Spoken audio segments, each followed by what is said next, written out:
د سلام په وړاندې کولو سره ښه راغلاست درته وایم قدرمنو دوستانو ښه راغلاست زموږ د نن ورځې ډېر مهم او تازه راپور ته امرالله صالح وایي ولسمشر غني هیڅکله د مالیې وزارت د ویش فرمان نه دی لاسلیک کړی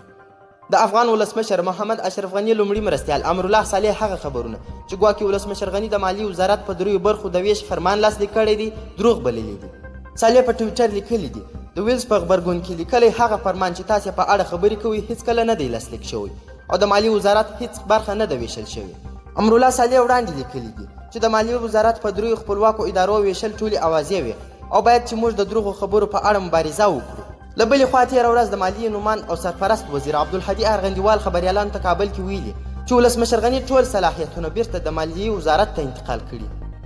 د ویډیو له کتلو مو نړۍ مننه که مو ویډیو خوښه شوې وي حتما یې در سره لایک او شیر کړئ او د لا ښایسته او په زړه پورې خبري مطالبو لپاره یاران پلیز حتما سبسکرایب کړئ تر بیا ښې چارې